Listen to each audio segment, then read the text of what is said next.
Bonsoir à toutes et à tous. Bienvenue dans ce Sens Public. On est ensemble, comme tous les jours, du lundi au jeudi à 18h et 22h sur Public Sénat. Vous le savez, la promesse est dans le titre de l'émission.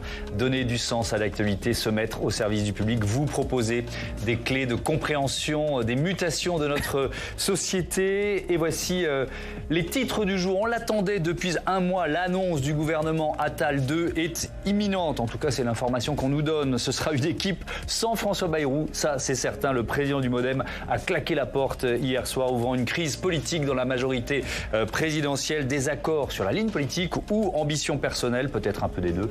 Ce sera notre premier thème juste après ces titres.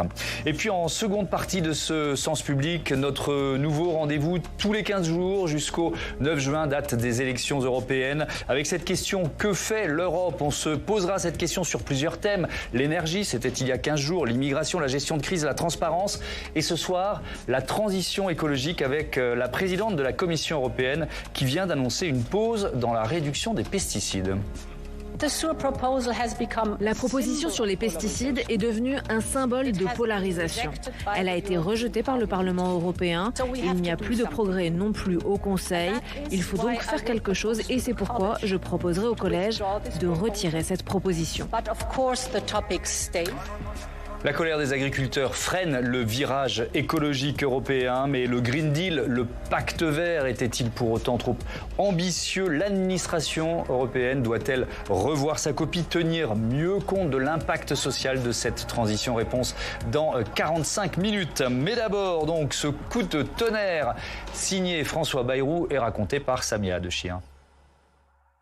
Il a finalement dit non.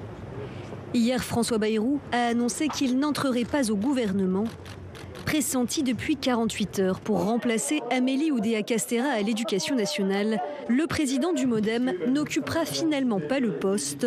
En cause, une différence d'approche avec l'exécutif qu'il juge rédhibitoire sur la méthode à employer. J'étais persuadé qu'on peut redresser l'Éducation nationale en peu d'années, mais que ça demande un choix politique qui est de faire ça avec les enseignants et les autres parties prenantes de l'école. Pardon, mais ce n'est pas le cas de la personne qui sera nommée ? Non, mais vous voyez bien, on est sur un fond une musique de fond, qui est au fond, les enseignants ne travaillent pas assez. Les autres membres du MoDem sont libres de rester ou d'entrer au gouvernement.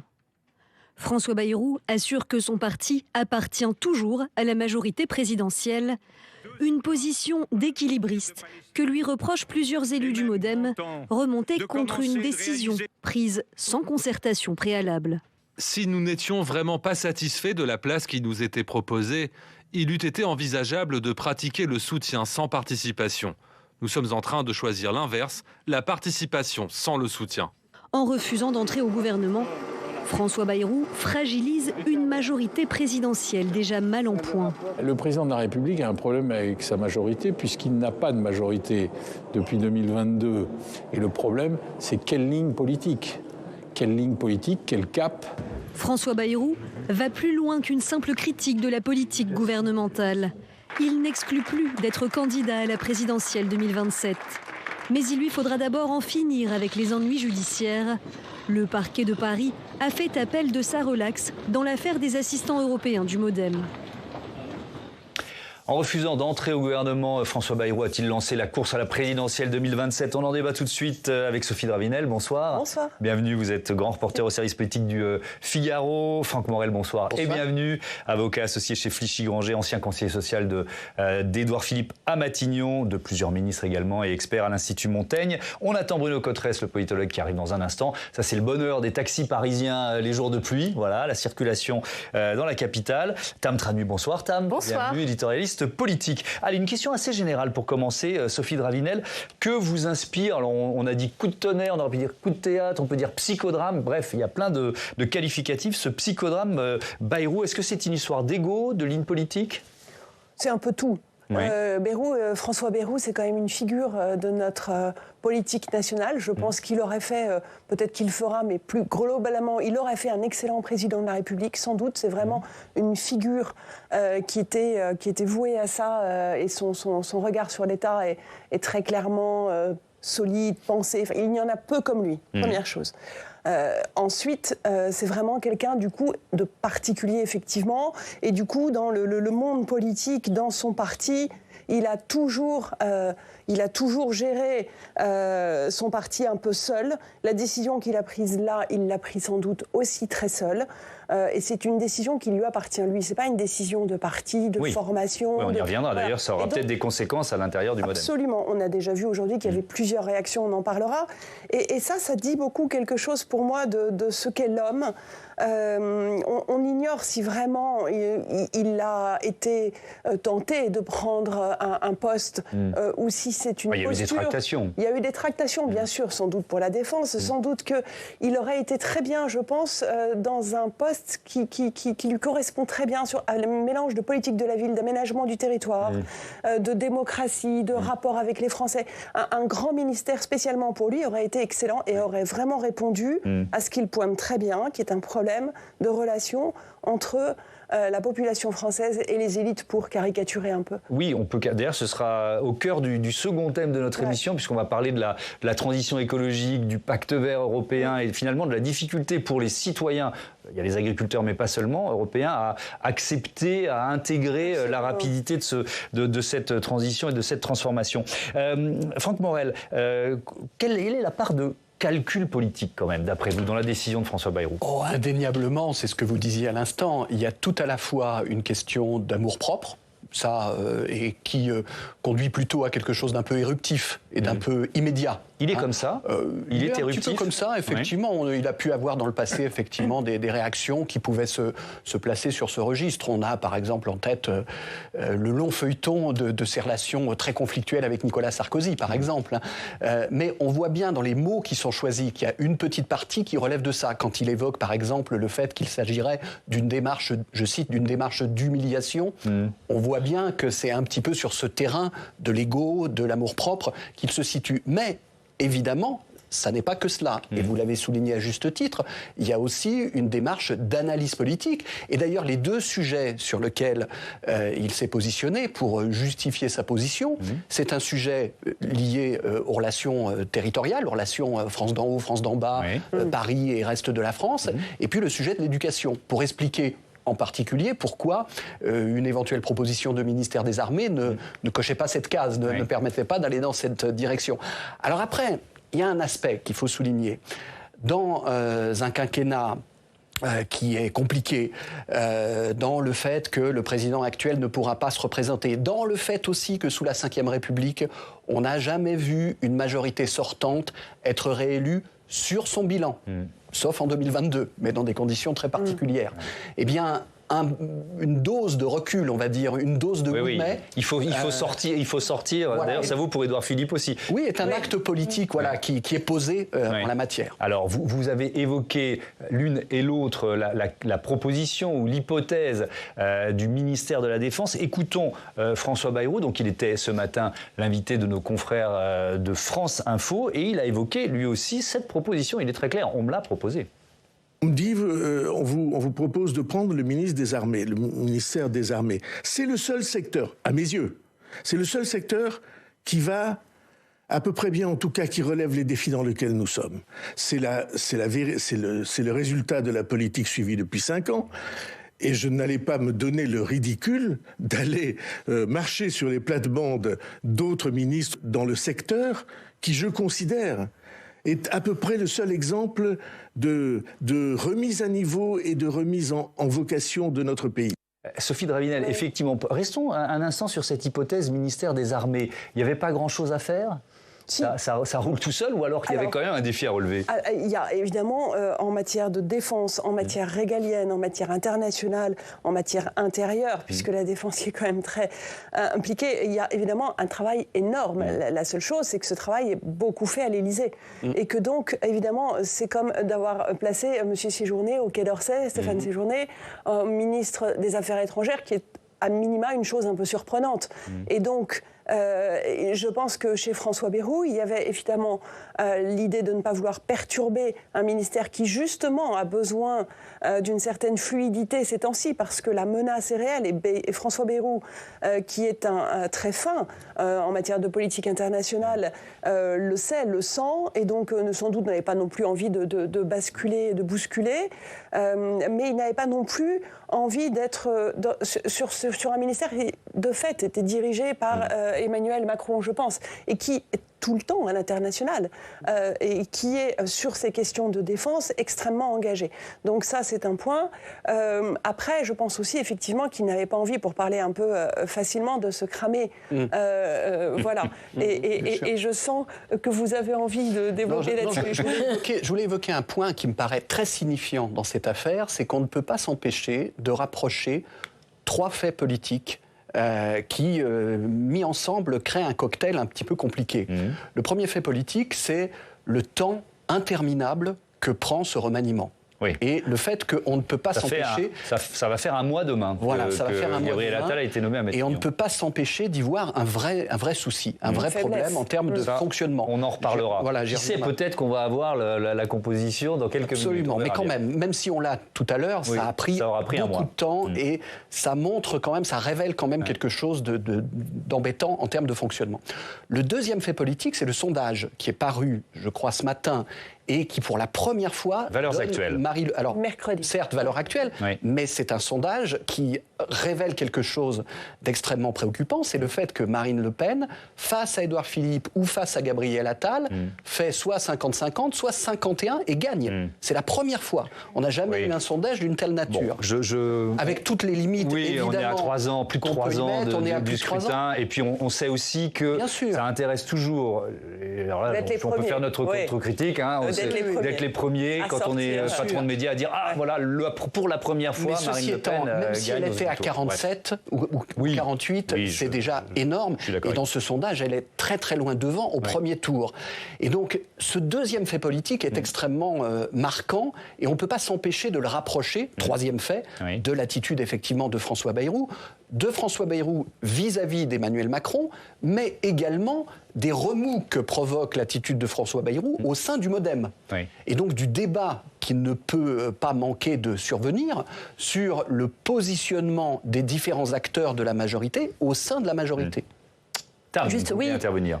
François Bayrou, on a eu l'impression qu'on avait attendu quand même la décision du tribunal lundi pour voir s'il allait pouvoir rentrer dans la danse du gouvernement. Donc finalement, que mercredi, il dit c'est moi qui refuse de rentrer dans la danse, c'est quand même d'une grande ironie dans cette séquence si longue depuis lundi, disons, pour la deuxième partie du remaniement. L'autre sujet, c'est qu'on a entendu François Bayrou dire quand même faire des offres sur l'éducation nationale notamment, et cela tous les jours sur les interviews qu'il a pu faire, expliquer à quel point c'était un sujet important.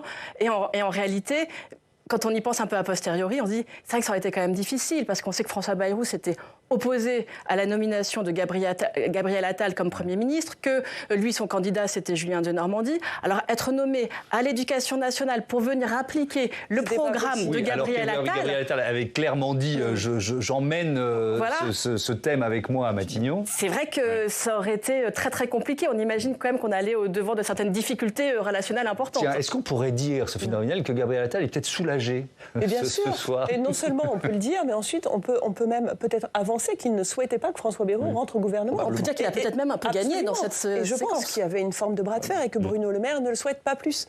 Et que finalement, ils sont assez nombreux à se dire, François Bayrou... Et lui, il fait avec d'une certaine façon. Parce qu'il sait bien qu'il n'y a pas vraiment de place pour lui.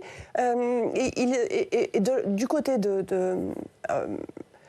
oui, on voit bien de la part du Premier ministre que Gabriel Attal, qu'il y a, on le comprend, on imagine bien qu'à sa place, on n'aurait pas non plus envie de s'encombrer d'une figure pareille, dont je vous disais au départ qu'il est quand même très fort, mais aussi très présent, très encombrant d'une certaine manière. À l'appui de ce que vous venez d'indiquer, il a dû être relevé, je crois, dans ce qui est ressorti, que la proposition relative au ministère des Armées émanait plutôt de Gabriel Attal que d'Emmanuel Macron.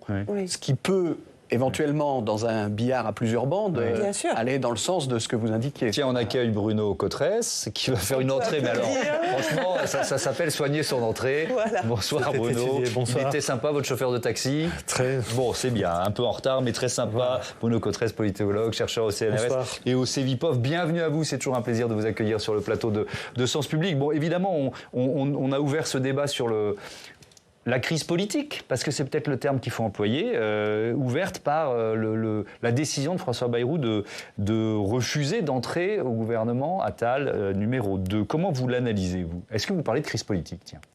Le mot est peut-être un peu fort.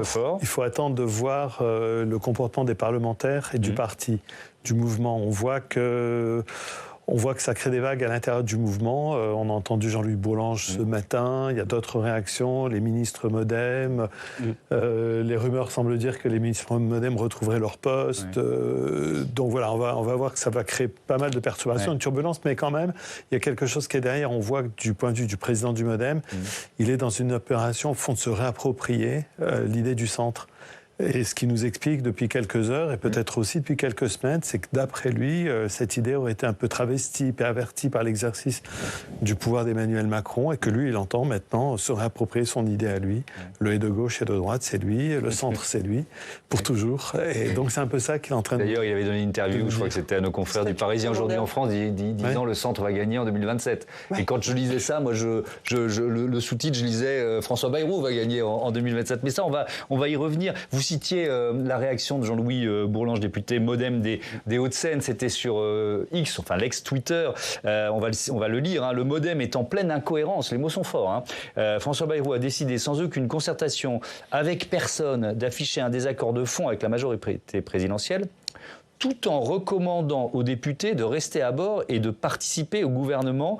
Il ajoute, Jean-Louis Bourlanges, c'est politiquement inepte, moralement dégradant. Alors c'est peut-être pas une crise politique, mais c'est quand même un peu une crise à l'intérieur du MoDem. Les tontons flingueurs. Les tontons flingueurs, c'est pas mal, oui. Une réplique d'Audiard, c'est ce niveau-là.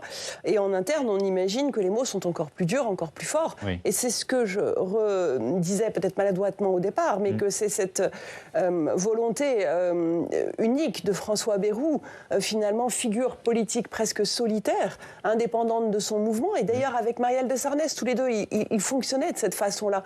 Et c'est quand il y a eu l'arrivée d'Emmanuel Macron, du macronisme globalement, qu'ils sont entrés à l'Assemblée Parlement avec une plus de... Et évidemment au gouvernement. Et c'est là où on voit bien aujourd'hui que François Bayrou trouve face à lui une vraie défense et une vraie présence à l'intérieur du MoDem. À l'intérieur du MoDem, à l'intérieur du gouvernement, parce qu'évidemment, beaucoup attendent d'être renommés ou d'y entrer, je pense à Bonnecatel ou à d'autres. Et de fait, ça joue pour lui, pour son avenir, et il sait que c'est fragile. Et je pourrais faire une petite analogie avant de laisser la parole. Allez-y. Une petite analogie avec Jean-Luc Mélenchon. Ça paraît un peu étrange. Mais je suis assez d'accord avec vous dans la catégorie entre guillemets vieux chef. Je dis ça avec beaucoup de respect, mais on peut comparer. Et donc surtout que Jean-Luc Mélenchon a annoncé dans un meeting hier qu'il lancerait de la prochaine bataille. Et donc on sait bien tous, nous les commentateurs, moi je le suis depuis 2009, j'ai jamais imaginé qu'il allait lâcher la main. Et donc là, il a dit hier, je vais y aller. Et on les voit tous les deux finalement se dire, mais regardez aux États-Unis, c'est quand même... Alors ils ont beau pour Jean-Luc Mélenchon décrier les États-Unis, ils voient bien que les leaders s'y représentent. Voilà, donc ça leur fait pas peur. Je vous redonne la parole, Bruno, mais Franck Morel, est-ce que le MoDem peut imploser avec cette histoire ou pas ? J'exagère un peu en disant justement, ce qui est intéressant, c'est de mettre ça en perspective historique par rapport à d'autres périodes de la Ve République où s'est posée la question pour un mouvement politique qui n'était pas le principal mouvement politique de la majorité, d'organiser de manière plus ou moins solidaire ou avec plus ou moins de recul sa participation au gouvernement. Et on peut prendre deux exemples. L'exemple de Valéry Giscard d'Estaing au début de la Ve République avec le général de Gaulle, qui s'est terminé quand même par un appel à voter non en 1969 au référendum, et au début c'était plutôt le 8 mai, d'ailleurs l'expression 8 mai vient de cette période, et puis plus proche de nous, sous le septennat de Valéry Giscard d'Estaing précisément, le positionnement du RPR par rapport au gouvernement Barre. Et là, ce qui s'est passé, c'est que les ministres issus du RPR dans le gouvernement Barre étaient clairement sur un positionnement qui était un petit peu dissident et un petit peu en marge du positionnement de l'appareil politique. On a en souvenir Robert Boulin, Alain Peyrefitte, effectivement, par exemple, pour ne prendre que ces deux exemples, qui n'étaient pas vraiment dans la ligne de Jacques Chirac à l'époque, qui était une ligne beaucoup plus critique à l'égard du gouvernement. Et donc on voit bien, avec ces deux exemples historiques, qu'une ligne de distance, tout en étant à l'intérieur de la majorité, n'est pas évidente à tenir, parce qu'il faut garder un certain équilibre. Alors, on pourrait prendre aussi, encore plus récemment, mais c'est plus un exemple de personne, pour le coup, qu'un exemple de mouvement politique, l'exemple du positionnement de Nicolas Sarkozy pendant le deuxième mandat de Jacques Chirac, où Nicolas Sarkozy s'est construit sur la rupture, sur une différence, tout en étant en soutien du président de la République de l'époque. Mais on était plus sur une personne. Bruno Cotresse, vous vouliez intervenir, mais je vous pose une question. Peut-être je reviens à l'aspect personnel, c'est-à-dire alors un chef qui décide seul, c'est un peu vieux. On peut analyser de deux façons. Soit on se dit c'est vieux comme la politique, soit on se dit c'est de la vieille politique. Vous voyez ce que je veux dire ? Oui. C'est les deux, ça sera toujours là. On n'imagine pas, même dans les mouvements politiques récents, modernes, qui ne cessent de dire qu'il faut donner la parole aux militants, il faut de l'horizontalité. Oui. Les chefs continuent de décider, bien évidemment. Et les militants l'attendent. Les militants, s'il n'y a pas de chef qui décide, il dit ça ne marche pas, le chef ne cheffe pas, donc ça ne marche pas. Donc une organisation politique dont l'un des buts est la conquête du pouvoir, ça doit tourner, il faut qu'il y ait une personnalité qui est capable d'incarner l'élection présidentielle. Et c'est vrai que même si à l'intérieur du MoDem, ça va faire beaucoup de vagues, sans aucun doute, c'est vrai que pour le moment, pour le MoDem, s'il veut exister dans la grande compétition présidentielle, ils n'ont pas tellement de personnes ressources en dehors de François Bayrou. Dans les classements de personnalités politiques préférées des Françaises et des Français, il reste dans les 20 personnalités politiques. Si on regarde les sympathisants de Renaissance, il est dans leurs 10 personnalités préférées. Et surtout, sa ressource principale, c'est que dans l'imaginaire politique français, il a installé ce personnage du centriste. Et c'est vrai que même si... Si je me permets aussi, de Palois. C'est-à-dire, face à un gouvernement qui, pour l'instant, on attend la version élargie du gouvernement Attal. Pour l'instant, il est très francilien ou parisien. Voilà, et chez les centristes, sans doute, effectivement, il ressuscite aussi un peu ce mythe du centriste qui est à la fois dans la majorité, mais qui en même temps... moi, je pensais à Méhaignerie aussi comme personnalité, qui était emblématique de ce point de vue-là. Alors, on a commencé à l'évoquer, mais l'ambition présidentielle de François Bayrou, on va en parler ensemble. Et Tam, je vous donne la parole pour quand même évaluer ce nouvel allié critique, en quelque sorte. Bon, il y a toujours eu un aspect critique dans les prises de position de François Bayrou depuis quelques mois, mais là, c'est monté d'un cran, quand même, effectivement. Ce matin, j'écoutais d'ailleurs nos confrères de France Info interviewer longuement François Bayrou, et les pauvres, au bout de 20 minutes d'entretien, ils n'avaient toujours pas de réponse à leur première question. Leur question initiale, c'était « Est-ce que vous êtes vexé ou est-ce que vous avez un désaccord de fond avec le gouvernement actuel ?» Ils y sont retournés comme ça de minute en minute. Et au bout de 25 minutes d'entretien, c'est-à-dire à la fin, voilà ce que François Bayrou déclare enfin. L'enjeu de 2027, c'est précisément qu'on arrive à réconcilier la France qui se bat en bas avec la France qui décide en haut. Et ces chemins, c'est vous qui allez le montrer en 2027 ? Je n'ai jamais renoncé à aucun des devoirs qui sont les miens. Voilà, dans cette phrase, il y a beaucoup de choses.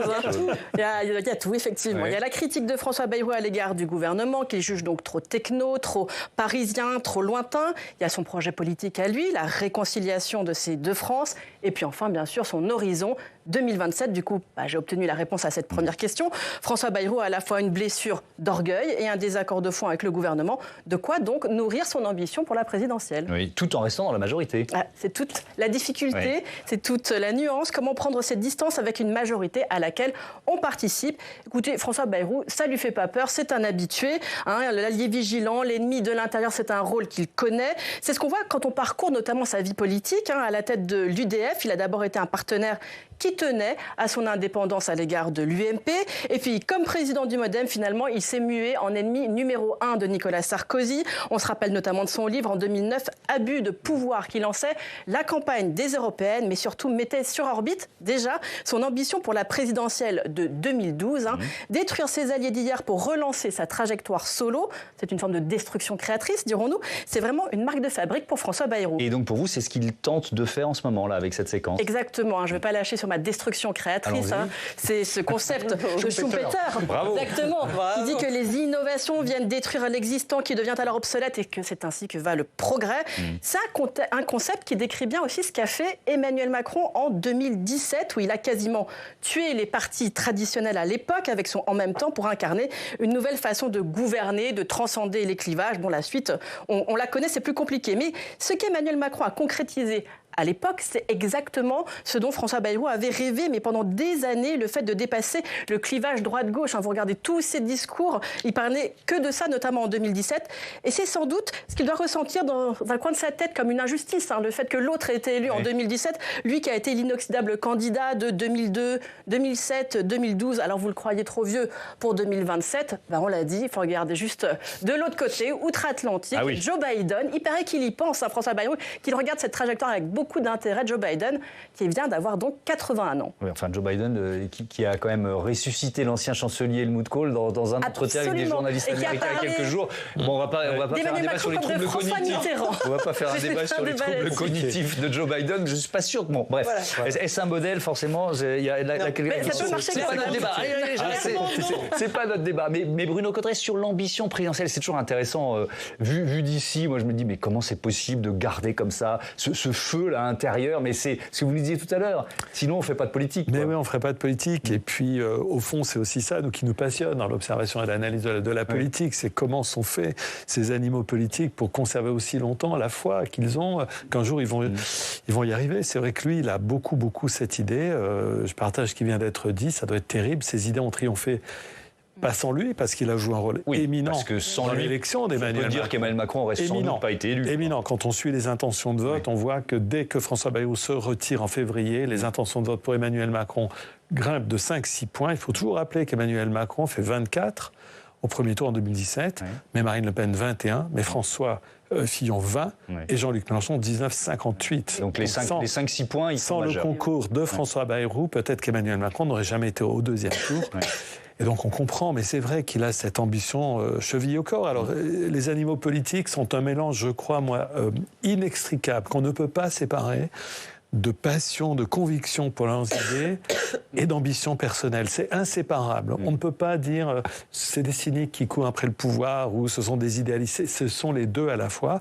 Eux ne voient pas le problème. Eux pensent qu'ils ne courent qu'après la réalisation du grand projet, que la France aille mieux, servir le bien public et que soit assis dans le fauteuil de l'Élysée. Et que ce sont les seuls à pouvoir le faire. Parce que absolument. C'est ça, évidemment. C'est ça. Alors, il y a quand même, Sophie Dravinel, une information importante de ces dernières heures. Le parquet de Paris qui a fait appel de la relaxe de François Bayrou dans l'affaire des assistants parlementaires européens du MoDem. Je sais bien que la justice est indépendante, mais bon, est-ce qu'on peut y voir un lien de cause à effet? Et puis, alors, vous n'allez sans doute pas répondre à cette question, mais qu'est-ce que ça peut provoquer, justement, alors qu'on est en train de discuter, là, de cette ambition présidentielle du président du MoDem? C'est compliqué, parce qu'on a vu François Bayrou qui est sorti fanfaronnant, sans doute soulagé, à juste titre, et on le serait à sa place, de cette situation qui était la sienne. Et puis, pouf, 24 heures plus tard, le coup près qui lui retombe sur la tête. Ça veut dire que s'il n'avait pas claqué la porte de l'extérieur, eh bien, il était potentiellement encore ministre. Et là, qu'est-ce qui se serait passé? Le parquet aurait-il fait appel? On n'aura jamais la réponse. Ce qu'on peut imaginer, c'est que, en tout cas, Éric Dupond-Moretti, le ministre de la Justice, ne peut pas appeler le parquet et dire donner une instruction individuelle. Il ne peut y avoir que des instructions générales du type soyons particulièrement sévères sur les délits routiers, etc. Après, en plus, les relations entre notre ministre de la Justice, garde des Sceaux, et les magistrats parquetiers ne sont pas extrêmement fluides, pourrait-on dire. Et donc, on ne peut imaginer, mais sans doute qu'il va y avoir dans les heures, dans les jours, dans les mois qui viennent, des propos politiques qui vont émerger pour dire, bien écoutez, est-ce que pour avoir été désagréable avec le chef de l'État, le parquet l'aurait sanctionné? Moi, je n'y crois pas. Parce que depuis un certain temps, le parquet fait quasiment systématiquement appel. C'est quelque chose qui est régulier, c'est quelque chose qui est quasiment normal depuis une vingtaine d'années. Je parle sous vos contrôles. Bon, alors donc on ne tire pas des plans sur la comète. D'accord avec vous, mais en revanche, ça peut avoir des conséquences. Mais ça aura des conséquences. conséquences parce que ça devrait durer quoi, à peu près 1 an. D'ici 1 an, il y aura de nouveau un procès. Ça va être plus court parce qu'il n'y aura que 3 personnes. Et si jamais, effectivement, il est relaxé, très bien. Mais est-ce que le parquet va faire un pourvoi en cassation? Sans doute pas. En revanche, est-ce que lui, s'il est condamné, va se pourvoir? Il y a cette épée de Damoclès qui réapparaît. Et alors, à ce moment-là, on arrive 2027 et du coup, ça risque de l'empêcher. Franck Morel. Pour compléter, effectivement, et mettre en perspective, dans l'affaire Olivier Dussopt, le parquet a fait appel également. Donc, ce qui montre bien qu'il n'y a pas dans ce dossier de volonté particulière de... A priori. Voilà, a priori. Enfin, espérons-le. Difficile à concevoir. Voilà. Non, il faut aussi pointer que François Bayrou et le MoDem ne sont pas les seuls acteurs qui sont concernés par ce type de procédure. Il y a aussi la France Insoumise, il y a aussi le Rassemblement National. Gros dossier sur le RN. Gros dossier sur le RN, effectivement, concernant le Parlement européen. Et donc, ça sera intéressant aussi de voir comment le juge, en première instance, le cas échéant en appel, intervient sur l'ensemble de ces affaires, justement, et de mettre en perspective les éventuelles différences qui peuvent exister. Alors, l'image de François Bayrou est-elle... entre guillemets, abîmé par ce coup de sang. Je vous propose d'entendre sur ce thème, en tout cas c'est ce qu'il pense, le sénateur LR des Deux-Sèvres, Philippe Mouillet. Je ne sais pas si c'est un problème de virage à droite, de politique, ou c'est plus la personnalité de François Bayrou. Je comprends qu'il ait souhaité les lumières au lendemain de sa relaxe, mais le principe de dire « je choisis mon ministère et si j'ai pas ce que je veux, je claque la porte », c'est-à-dire d'un côté je suis prêt à être en accord avec le gouvernement si j'ai le bon ministère et en désaccord si je n'ai pas ce que je veux. Donc je trouve que c'est plutôt un triste spectacle et ça renforce ni la majorité aujourd'hui, ni, à mon avis, l'image de François Bayrou. Bruno Cottres, votre avis là-dessus ? C'est toujours compliqué là, à chaud, d'imaginer ce que cette séquence politique peut provoquer pour l'image, la popularité de François Bayrou dans l'opinion française. Mais voilà, vous l'analysez depuis suffisamment longtemps, l'opinion française, pour avoir un avis. Oui, je pense que son personnage, à titre personnel, est quand même bien maintenant bien installé dans la vie politique. Tout le monde le connaît, tout le monde sait l'essentiel de son positionnement. Il a montré à de nombreuses reprises qu'il était quand même une personnalité de conviction. On se rappelle effectivement son débat absolument terrible avec Nicolas Sarkozy, ce combat que lui menait au titre de l'exemplarité, en disant voilà, on ne peut pas.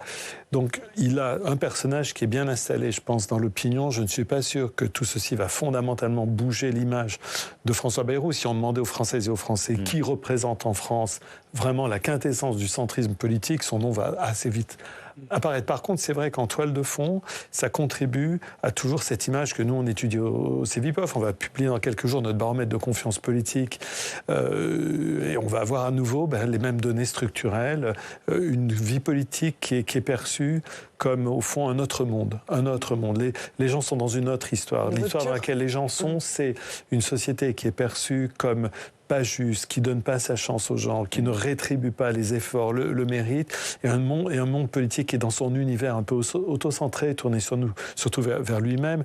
Et donc de ce point de vue-là, c'est vrai que ça rajoute un petit peu une couche supplémentaire de complexité. Les gens voient ça en disant c'est pas notre monde, voilà. Alors que l'un des arguments d'ailleurs utilisés par François Bayrou pour justifier le fait, c'est de dire il faut rapprocher les Français de... C'est ça, je dirais que l'enjeu central pour François Bayrou, s'il veut effectivement préparer la présidentielle de 2027, quelle que soit la longévité de son parcours, c'est de donner du sens à ce qui vient de se passer. C'est-à-dire qu'il explique clairement où étaient les désaccords de fond, qu'il l'explicite très clairement, et qu'à partir de là, effectivement, l'image de quelqu'un qui préfère rester sur ses convictions plutôt que de rentrer au gouvernement, alors à ce moment-là, ça peut devenir une image positive. Mais alors, il se posera la question, ou se pose déjà la question, de l'attitude des députés, notamment des sénateurs aussi, mais surtout des députés MoDem dans les prochaines semaines. Je propose à Audrey Vétas de nous rejoindre tout de suite sur ce plateau. On va s'intéresser au poids politique du MoDem. Bonsoir Audrey, bienvenue à vous. Le poids du MoDem dans cette majorité, rappelez-nous quelques chiffres. Alors, si le groupe n'implose pas, le MoDem à l'Assemblée nationale, c'est extrêmement important. Thomas, depuis les dernières législatives, celles de 2022,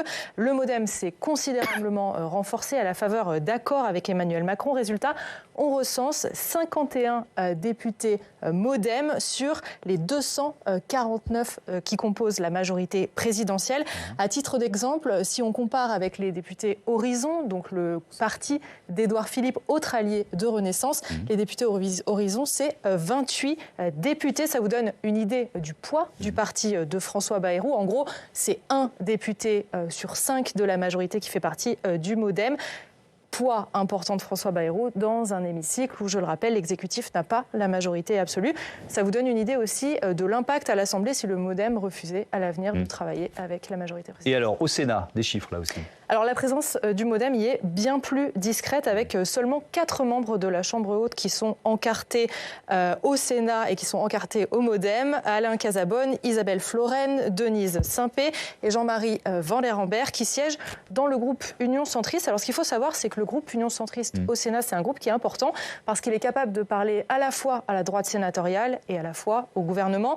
Résultat, entre sa présence prépondérante à l'Assemblée nationale et dans un groupe charnière au Sénat, François Bayrou a les arguments sur le papier pour peser dans la composition du prochain gouvernement. Pour l'instant, je le rappelle, le MoDem ne compte qu'un seul ministre de plein exercice, c'est Marc Fesneau à l'agriculture. Mais il y en aura peut-être plus, évidemment, puisqu'on attend encore les ministres délégués et les secrétaires d'État. Merci beaucoup, Audrey. Je ne peux pas résister à la question, parce que j'adore le bleu roi. Est-ce que vous avez une promo sur les vestes bleu roi? Parce que je veux l'adresse. Sophie Dravinel aussi, on veut l'adresse. On veut l'adresse de vos vestes bleu roi. C'était soirée costumée, en fait, on ne vous avait pas dit. Bref, on va redevenir un peu sérieux quand même. Qu'est-ce qui va se passer? Je peux vous poser la question aux uns aux autres. Il y a Sophie Dravinel, vous qui scrutez la vie politique de près. Là, dans les prochains jours, dans les prochaines semaines à l'Assemblée, on va compter les voix des MoDem, on va essayer de savoir quelle attitude ils vont avoir. Est-ce que c'est la naissance de nouveaux frondeurs, pour reprendre l'expression qui était née à l'époque du quinquennat de François Hollande? Alors écoutez, oui, sans doute. Il y a déjà des tensions fortes qui sont d'ailleurs présentées aussi bien sur le site internet du Figaro que dans le format papier demain. Et donc je vous inviterai à lire sur ces tensions au Parlement, relatées par mes confrères spécialistes du Parlement justement. Et du coup, oui, évidemment, qu'il y a des frondes qui montent, évidemment, qu'il va y avoir des tensions, que ça va déborder, ce que nous disions tout à l'heure, ce qui a été très bien présenté là, cette force du MoDem, qui d'ailleurs irrigue d'autres forces centristes qui veulent trouver leur place, qui ont été frustrées par le choix, par exemple, de Rachida Dati à Paris, au gouvernement. Et tout cela crée des tensions. Je pense à Horizon, évidemment. Ça, je ne sais pas si cela va aggraver la situation qui est quand même déjà assez compliquée. C'est-à-dire que c'est un peu la spécificité de ce quinquennat d'avoir des problèmes de majorité. C'est le problème principal d'Emmanuel Macron qui est quand même dans une drôle de mauvaise situation. Et c'est assez... On ne peut pas réduire ça à la vie du Parlement. Je pense qu'il y a un vrai problème dans la majorité présidentielle qu'incarne Emmanuel Macron, dont il n'arrive pas à se libérer. Problème de quoi? De cap? De ligne politique? Un problème de cap, évidemment. Parce qu'il a toujours été faible sur le régalien. Sa force, c'est finalement une politique économique qui est assez cohérente depuis 2017. Et c'est aussi une vision européenne. On parlait tout à l'heure de l'international. Sans doute qu'il partage cette vision européenne et ses choix et cet engagement international. Et peut-être d'ailleurs que l'avenir d'Emmanuel Macron se jouera à l'international. Mais... en dehors de ça, le reste est quand même très opportuniste et ça se voit. Et c'est terrible, aussi bien sur les questions de sécurité, avec des ministres qui jouent un peu de leur influence pour préparer l'avenir, plus que... Voilà, avec des politiques qui sont à très court terme, à 6 mois, sinon au mois qui vient, voire pour le Parlement à la prochaine loi. Et tout cela est extrêmement visible et de plus en plus aux yeux des Français. Mais là, on se pose la question finalement de la course à la présidentielle qui est peut-être en partie lancée... 40 Non, mais je sais que c'est dans 40 mois. C'est dingue de dire ça. Oui. Mais on pourrait dire aussi que, d'une certaine façon, Gérald Darmanin l'a lancé, cette course, en annonçant lui-même qu'il quitterait la place Beauvau après les Jeux Olympiques. Bref, et d'ailleurs, Édouard Philippe doit regarder ça avec intérêt, votre ancien patron à Matignon. Évidemment, il doit regarder ça avec beaucoup d'intérêt. Non, moi, je voudrais revenir sur un point qui me paraît important aussi. Vous avez évoqué le fait que l'équation ne se limitait pas au débat au Parlement et à la capacité à faire adopter en majorité relative un certain nombre de réformes. Parce qu'effectivement, Par exemple, le fait que le remaniement dure quand même assez longtemps maintenant, depuis assez longtemps maintenant, c'est pas une question de fonctionnement du Parlement, c'est une question de gouvernance du gouvernement, voilà, de fixation. Et vraiment, il y a urgence à redonner du sens, à reprendre la main, après une séquence qui avait été plutôt réussie avec la nomination de Gabriel Attal à Matignon, avec un discours politique général assez ambitieux, assez fort. Et on voit bien qu'à travers ce temps interminable du remaniement, ça amène à soulever des questions on pourrait presque dire de gestion des ressources humaines. Parce que aussi bien... Le problème, c'est aussi le manque de ressources humaines, oui, certainement. Alors, la difficulté, si vous voulez, c'est que quand vous faites lambiner, excusez-moi du terme, des ministres pendant plus d'un mois, quand vous faites lambiner aussi, je pense aussi aux gens qui ont été dans les cabinets ministériels, puisque j'en ai fait partie. Ils sont pas mal traités, si je peux me permettre. Mais ils ont des salaires... depuis un mois de savoir s'ils vont pouvoir continuer ou passer à autre chose. Bien évidemment, mais ça dit quoi? Ça dit la difficulté parfois à attirer des talents. Alors, c'est en ce sens-là que ça doit être... Je vous interromps là-dessus. Parce qu'effectivement, ça rend les choses plus compliquées. On reste sur ce thème, mais je vous interromps là-dessus pour apporter une pièce au dossier, si j'ose dire. C'est la réaction de Bruno Retailleau, le président du groupe LR au Sénat, qui était chez nos confrères de Sud Radio, si je ne me trompe, ce matin. Alors lui, il parle d'amateurisme. Ce qui est stupéfiant quand même, c'est que je me souviens que Gabriel Attal a été nommé le 9 janvier et nous serons demain le 9 janvier. Un mois, c'est du jamais vu. Et ça exprime finalement une forme d'amateurisme, parce que quand on modifie, quand on change le Premier ministre, quand on remanie un gouvernement, c'est stupéfiant de voir qu'il faille des semaines, des jours et des jours, alors qu'il y a tant d'enjeux, tant de défis qui attendent la France. Bruno Cotresse, moi je me projette, je regarde dans le rétroviseur. Fin décembre, Emmanuel Macron a pris sa décision de changer de Premier ministre et sans doute de nommer Gabriel Attal. On peut imaginer ça. Il n'a pas la liste des ministres qui vont l'accompagner à ce moment-là. Oui, c'est un peu une des conséquences paradoxales de cette situation. Il y a effectivement, je partage l'avis, ça soulève plein de problèmes.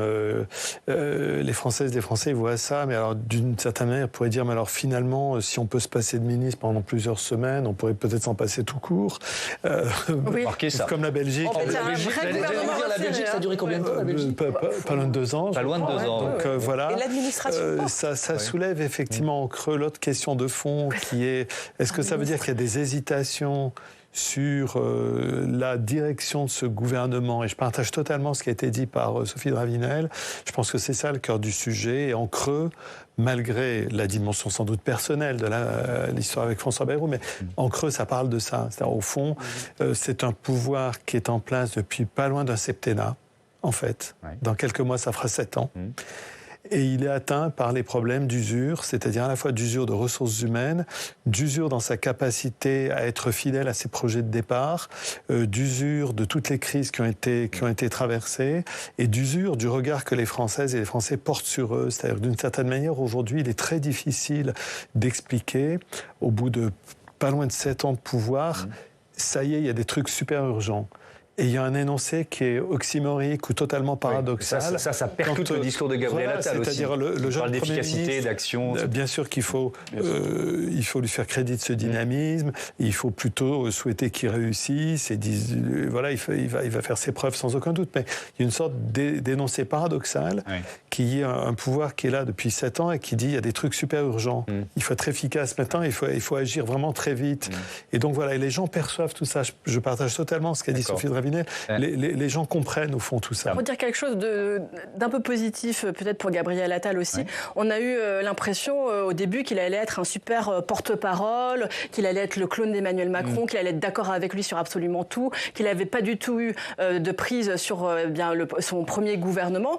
Là, on a l'impression qu'il y a des vraies discussions quand même, et que Gabriel Attal, il montre aussi que il n'est pas d'accord sur tout. Et certainement que sur François Bayrou, il n'avait pas du tout envie de l'avoir dans son gouvernement. Oui, alors, il y a eu des discussions. Mais on n'a pas le sentiment que c'est lui qui a décidé que François Bayrou non, mais on a l'impression qu'il y a quand même. Mais on sait que voilà, il y a des vraies discussions, qu'il y a des déjeuners qui s'enchaînent de 2h30, de 3h30, que peut-être qu'il y a quand même une vraie discussion et que c'est un vrai Premier ministre. Voilà, à suivre dans les prochains jours et les prochaines semaines. Merci à tous les trois d'avoir participé à ce premier débat et à bientôt sur Public Sénat.